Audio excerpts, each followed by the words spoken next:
രശ്മി, കർക്കിടകമൊക്കെ ആയി, എല്ലാവരും കർക്കിടകക്കഞ്ഞിയൊക്കെ കുടിച്ചോ? സമയം കിട്ടി കാണില്ല അല്ലേ? കർക്കിടകക്കഞ്ഞി ഇഷ്ടപ്പെടാത്തവർക്ക് വേണ്ടിയിട്ട് ഉലുവ കൊണ്ട് ഒരു പായസം ഉണ്ടാക്കാം. എനിക്ക് നല്ല സുഖമില്ലായിരുന്നു, അതുകൊണ്ടാണ് വൈകിയത്. കുറച്ചുകൂടെയൊക്കെ നേരത്തെ ഇടണമെന്ന് വിചാരിച്ചിരുന്നതാണ്. പണ്ട് ഞാൻ ചെറിയ കുട്ടിയായിരുന്ന സമയത്ത് കർക്കിടകക്കഞ്ഞി കുടിക്കില്ലായിരുന്നു. അപ്പൊ അതിന് പകരമായിട്ട് അമ്മ ഉലുവയുടെ പായസം ഉണ്ടാക്കി തരുമായിരുന്നു. നല്ല ടേസ്റ്റ് ആയിരുന്നു അതിന്. പിന്നെ ഈ ഉലുവയുടെ ഗുണങ്ങളെ പറ്റി ഞാൻ പറഞ്ഞു തരേണ്ട ആവശ്യമില്ലല്ലോ. ഡയബറ്റീസിന് നല്ലതാണ്, ബ്രസ്റ്റ് ഫീഡിങ് ചെയ്യുന്ന അമ്മമാർക്ക് വളരെയധികം നല്ലതാണ്, സ്കിന്നിന് നല്ലതാണ്. അങ്ങനെ ഒരുപാട് ഗുണങ്ങളുണ്ട് ഉലുവയ്ക്ക്. അത് നിങ്ങൾ ഗൂഗിളിൽ സെർച്ച് ചെയ്താൽ അറിയാൻ പറ്റും. പിന്നെ ഇതിലൊക്കെ ഇമ്പോർട്ടൻ്റ് ആയിട്ടുള്ള ഒരു ഗുണം എന്താണെന്ന് വെച്ചാൽ ഉലുവ നമ്മുടെ ശരീരത്തിന് നല്ല ഒരു ചൂട് കൊടുക്കും. അതുകൊണ്ടാണ് നമ്മൾ കർക്കിടകക്കഞ്ഞിയിലൊക്കെ ഉലുവ ഇടുന്നത്. കർക്കിടകക്കഞ്ഞിയിൽ വളരെ കുറച്ച് ഉലുവ ഇടുള്ളൂ, എന്നാൽ ഉലുവ പായസത്തിൽ കുറച്ചുകൂടെ കൂടുതൽ ഇടും. ഈ തണുപ്പ് കാലത്ത് രാവിലെ എണീക്കുന്ന സമയത്ത് ജോയിൻസിനൊക്കെ വേദനയും ഒരു സ്റ്റിഫ്നെസ്സും ഒക്കെ ചിലർക്ക് ഉണ്ടാവും. അപ്പൊ അങ്ങനെയുള്ളവർക്ക് ഈ ഉലുവ നല്ലൊരു മരുന്നാണ്. അപ്പൊ അതിനെന്താ ചെയ്യേണ്ടതെന്ന് വെച്ചാൽ 2 സ്പൂൺ ഉലുവ 1/2 കപ്പ് വെള്ളത്തിൽ രാത്രി ഇട്ട് വെക്കുക. എന്നിട്ട് അത് രാവിലെ എടുത്തിട്ട് ചെറിയൊരു കഷ്ണം ശർക്കരയും കൂടെ ചേർത്ത് തിളപ്പിക്കുക. കുറച്ച് തണുത്തതിന് ശേഷം ആ ഉലുവയും ആ വെള്ളവും കൂടെ ഒരുമിച്ചങ്ങ് കുടിക്കുക. അങ്ങനെ ഇത് കുറച്ച് ദിവസങ്ങൾ കണ്ടിന്യൂസ് ആയിട്ട് ചെയ്താൽ വേദനയ്ക്കൊക്കെ നല്ല ആശ്വാസം ഉണ്ടാവും. ഒരു അനുഭവസ്ഥയാണ് ഞാൻ, അതുകൊണ്ടാണ് ഇതൊക്കെ പറയുന്നത്. ഇതിന്റെ ഒരു ഡ്രോബാക്ക് എന്താന്ന് വെച്ചാൽ കുറച്ച് ദിവസം കണ്ടിന്യൂസ് ആയിട്ട് കുടിച്ചു കഴിയുമ്പോഴത്തേക്കും നമ്മുടെ യൂറിനും വിയർപ്പിനൊക്കെ ചെറുതായിട്ട് ഉലുവയുടെ സ്മെല്ല് വരും. അപ്പൊ അത് കുഴപ്പമില്ലാത്തവർക്ക് അത് കണ്ടിന്യൂ ചെയ്യാം. അല്ലാന്നുണ്ടെങ്കിൽ 2 ദിവസം നിർത്തി വെച്ചിട്ട് പിന്നെ കണ്ടിന്യൂ ചെയ്താൽ മതി. അത്രയ്ക്ക് ഗുണങ്ങളുള്ള ഉലുവ കൊണ്ടാണ് നമ്മൾ പായസം ഉണ്ടാക്കാൻ പോണത്. അപ്പൊ നമുക്ക് കാണാം എങ്ങനെയാണ് നല്ല ടേസ്റ്റുള്ള ഉലുവ പായസം എളുപ്പത്തിൽ ഉണ്ടാക്കുന്നത്. അപ്പൊ നമുക്ക് ഉലുവ പായസം ഉണ്ടാക്കാം. ഉലുവ കഞ്ഞി എന്ന് പറയാം. അതിന് വേണ്ടിയിട്ട് പച്ചരിയാണ് എടുത്ത് വെച്ചിട്ടുള്ളത്. ഞാൻ സാധാരണ പച്ചരിയാണ് എടുക്കാറ്. നിങ്ങൾക്ക് പെട്ടെന്ന് വേവുന്ന കുത്തരി ഉണ്ടെങ്കിൽ അതെടുക്കാം. തിരുവനന്തപുരത്തൊക്കെ ചമ്പാ പച്ചരി എന്ന് പറഞ്ഞ ഒരു അരി കിട്ടും, പെട്ടെന്ന് വേവുന്ന തരത്തിലുള്ള ഒരു പച്ചരിയാണ്. അപ്പൊ അതാണെങ്കിലും മതി. ഞാൻ പക്ഷേ സാധാരണ പച്ചരിയാണ് എടുക്കാറ്. 1 കപ്പ് പച്ചരിയാണ് എടുത്തിട്ടുള്ളത്. 1 കപ്പ് പച്ചരി എടുക്കുമ്പോൾ 1/4 കപ്പ് ഉലുവ. ഇപ്പം ഈ കപ്പ് എന്ന് പറയുമ്പോൾ എല്ലാവർക്കും സംശയമുണ്ട്, എന്ത് കപ്പാണ് ഇത്? സ്റ്റാൻഡേർഡ് കപ്പാണ്, 200 ml കപ്പാണിത്. അപ്പൊ നിങ്ങളുടെ അടുത്ത് ഇങ്ങനത്തെ കപ്പ് ഇല്ല എന്നുണ്ടെങ്കിൽ നിങ്ങൾ ഏത് മെഷർമെന്റ് കപ്പാണോ എടുക്കുന്നത് അതിന്റെ തന്നെ 1 കപ്പ് എടുക്കുവാണെങ്കിൽ 1/4 കപ്പ് ഉലുവ എടുത്താൽ മതി. അപ്പൊ അരി മെഷർ ചെയ്ത സമയത്ത് അത് 200 ഗ്രാം അരിയാണുള്ളത്. അതുകൊണ്ട് ഉലുവ 1/4 കപ്പാണ്. 1/4 കപ്പ് എന്ന് പറയുമ്പോഴത്തേക്കും 50 ഗ്രാം ആണുള്ളത്. ഇനി നമുക്ക് ഈ ഉലുവ അരിയിലോട്ട് ഇട്ടിട്ട് നന്നായിട്ട് വാഷ് ചെയ്തെടുക്കണം. ഇത് നന്നായിട്ട് വാഷ് ചെയ്തിട്ട് കുതിരാനായിട്ട് വെക്കണം. കാരണം നമ്മൾ ആ വെള്ളത്തിൽ തന്നെയാണ് വേവിക്കുന്നത്, അതുകൊണ്ട് നല്ലതുപോലെ വാഷ് ചെയ്യണം. ഇത് ഞാനൊന്ന് നന്നായിട്ട് വാഷ് ചെയ്തിട്ട് എടുക്കട്ടെ. ഇതിപ്പോൾ ഞാൻ അരിയും ഉലുവയും കൂടെ ഒരുമിച്ചിട്ട് നന്നായിട്ട് വാഷ് ചെയ്ത് കൊണ്ടുവച്ചിട്ടുണ്ട്. ഇത് നമുക്ക് 8 മണിക്കൂർ കുതിരാനായിട്ട് വെക്കണം. ഇനി നമുക്ക് രാവിലെ മധുരം കഴിക്കാൻ ഇഷ്ടമുള്ളവരാണെന്നുണ്ടെങ്കിൽ രാത്രി സോക്ക് ചെയ്യാനിട്ടിട്ട് രാവിലെ അങ്ങനെ തന്നെ എടുത്ത് വേവിച്ചാൽ മതി. ശരിക്കും ഉലുവക്കഞ്ഞിയും കർക്കിടകക്കഞ്ഞിയും ഒക്കെ രാവിലെയാണ് കഴിക്കേണ്ടത്. അപ്പോൾ 8 മണിക്കൂർ ആയിട്ടുണ്ട് നമ്മൾ സോക്ക് ചെയ്യാനായിട്ട് വെച്ചിട്ട്. കണ്ട നന്നായിട്ട് കുതിർന്ന് വന്നിട്ടുണ്ട്, നന്നായിട്ട് വീർത്ത് വന്നിട്ടുണ്ട് അരിയും ഉലുവയും.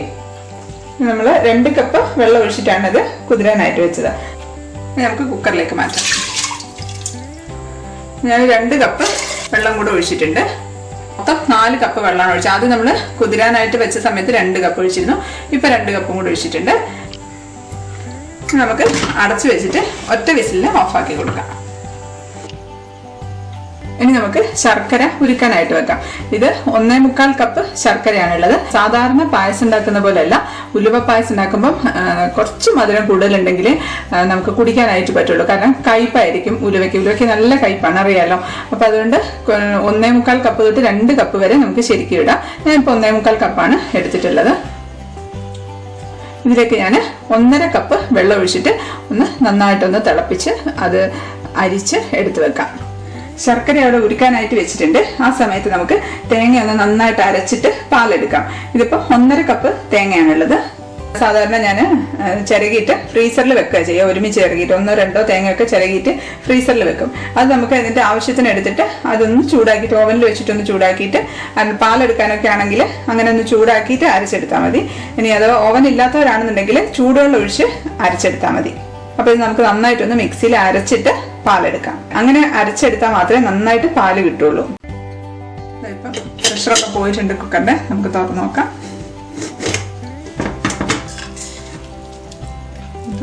വെന്തിട്ടുണ്ട്. ഇനി നമുക്ക് ഇതിനകത്തോട്ട് ശർക്കര പാനി ഒഴിക്കാം. ശർക്കര ഉരുക്കി അരിച്ചു വെച്ചിരിക്കുന്നതാണ്. ശർക്കരയുടെ ഒക്കെ അളവ് നിങ്ങൾക്ക് ഇഷ്ടത്തിനനുസരിച്ച് കൂട്ടുകയും കുറക്കുകയൊക്കെ ചെയ്യാം. ഇതിപ്പോൾ നന്നായിട്ടങ്ങ് വെന്തിട്ടില്ല. അപ്പോൾ നമുക്ക് എന്ത് ചെയ്യണമെന്ന് വെച്ചാൽ ശർക്കരപ്പാനി ഒഴിച്ചിട്ട് നമുക്ക് ഒന്നുകൂടെ അടച്ചു വെച്ചിട്ട് ഒരു വിസിലും കൂടെ വന്നു കഴിയുമ്പോഴത്തേക്കും അരിയും ഉലുവയൊക്കെ നന്നായിട്ട് വെന്തിട്ടുണ്ടാവും. നന്നായിട്ട് ആ ശർക്കരയൊക്കെ അതിലേക്ക് പിടിക്കുകയും ചെയ്യും. അപ്പോൾ നമുക്കിതൊന്ന് ഒന്നുകൂടെ ഒന്ന് അടച്ചു വെച്ച് ഒരു വിസിലും കൂടെ വെച്ചു കൊടുക്കാം. ഇപ്പം രണ്ടാമത് വെച്ചപ്പോൾ ഒറ്റ വിസിൽ തന്നെ ഓഫാക്കി വെച്ചിട്ടുണ്ടായിരുന്നു. ഇതിൻ്റെ പ്രഷറൊക്കെ പോയിട്ടുണ്ട്. നമുക്ക് തുറന്ന് നോക്കാം. നമുക്കൊന്ന് ഇളക്കി നോക്കാം. എന്നിട്ട് ഇപ്പോൾ നന്നായിട്ട് വെന്തിട്ടുമുണ്ട്, ശർക്കരയൊക്കെ നന്നായിട്ട് പിടിച്ചിട്ടുമുണ്ട്. ഇനി നമുക്കിതിലേക്ക് തേങ്ങാപ്പാൽ ഒഴിച്ചു കൊടുക്കണം. ഇത് ഞാനിതിപ്പോൾ തേങ്ങയുടെ 2ാം പാലാണ് ഒഴിച്ചു കൊടുക്കുന്നത്. ഇതൊരു 1 കപ്പ് മുതൽ 1.5 കപ്പ് വരെ നമുക്ക് ഒഴിച്ചു കൊടുക്കാം.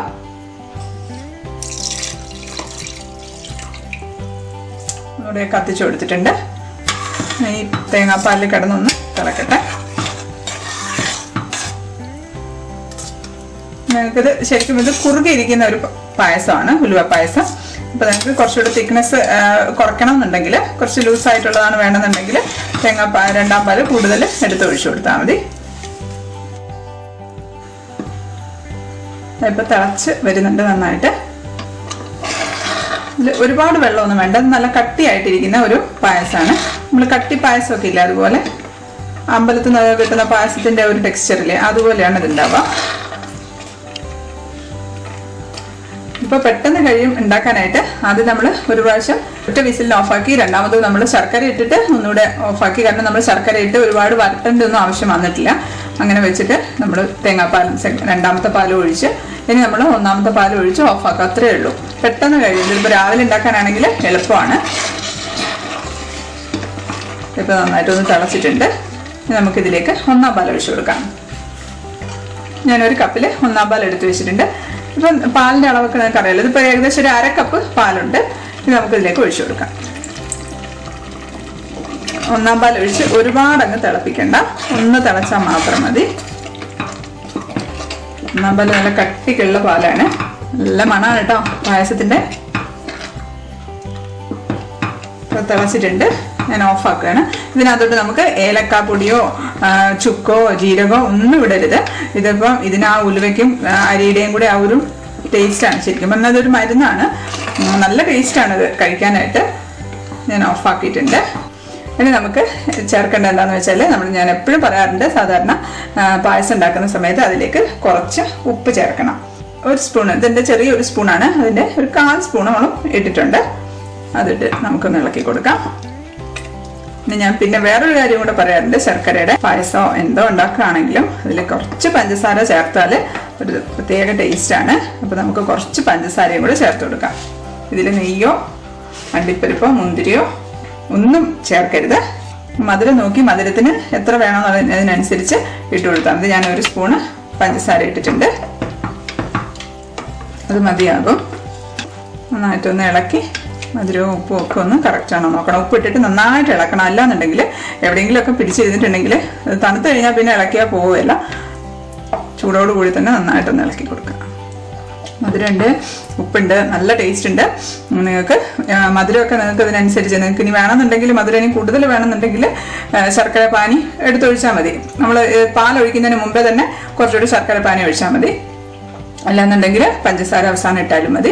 എന്തായാലും അത് നിങ്ങളുടെ ഇഷ്ടം. നല്ല ടേസ്റ്റുള്ള ഒരു ഉലുവ പായസമാണിത്. എല്ലാവരും ട്രൈ ചെയ്ത് നോക്കണം. വീഡിയോ ഇഷ്ടപ്പെട്ടാൽ ലൈക്ക് ചെയ്യണം. നിങ്ങൾ ഫേസ്ബുക്കിലൂടെയോ വാട്സപ്പിലൂടെയോ ഒക്കെ നിങ്ങൾക്ക് ഷെയർ ചെയ്യാവുന്നതാണ്. അപ്പോൾ ഇതാണ് നമ്മുടെ നല്ല ടേസ്റ്റുള്ള ഉലുവ പായസം, അതായത് ഉലുവക്കഞ്ഞി. അപ്പോൾ ഇതെല്ലാവരും ട്രൈ ചെയ്ത് നോക്കണം. കാരണം കർക്കിടക മാസത്തിൽ നമുക്ക് നമ്മുടെ ശരീരത്തിന് നല്ല ചൂടൊക്കെ കിട്ടണ്ടേ. അപ്പോൾ അത് തീർച്ചയായിട്ടും ഉണ്ടാക്കി നോക്കുക. എന്നിട്ട് നിങ്ങൾ കമൻറ്റ് ചെയ്യുക. ഇഷ്ടപ്പെട്ടാൽ ലൈക്ക് ചെയ്യുക. നിങ്ങൾക്ക് ഇഷ്ടപ്പെട്ടോ എന്ന് അറിയണമെങ്കിൽ നിങ്ങൾ കമൻറ്റ് ചെയ്താലല്ലേ എനിക്ക് അറിയാൻ പറ്റുള്ളൂ അത് ഇഷ്ടപ്പെട്ടോ ഇല്ലയോ എന്നുള്ള കാര്യമൊക്കെ. അപ്പോൾ അതുകൊണ്ട് തീർച്ചയായിട്ടും കമൻറ്റ് ചെയ്യണം. അപ്പോൾ അടുത്ത വീഡിയോയിൽ കാണാം. Stay happy, stay positive. By.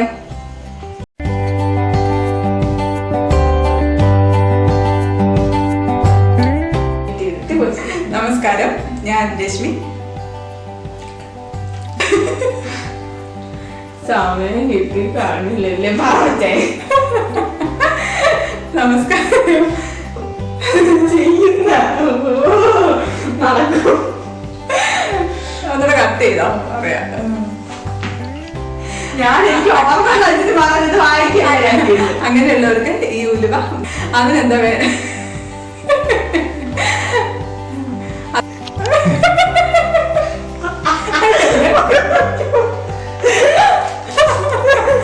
അയ്യോ വേറെ മുടിയൊക്കെ പോയിട്ടോ. എല്ലാരും കർക്കിടകക്കഞ്ഞിയൊക്കെ ഉണ്ടാക്കിയോ?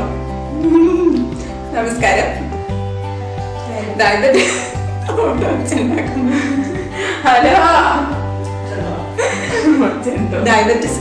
അപ്പൊ അതിനെന്താ ചെയ്യേണ്ടതെന്ന് വെച്ചാൽ 2 സ്പൂൺ ഉലുവ അടങ്ങി നിൽക്കുക.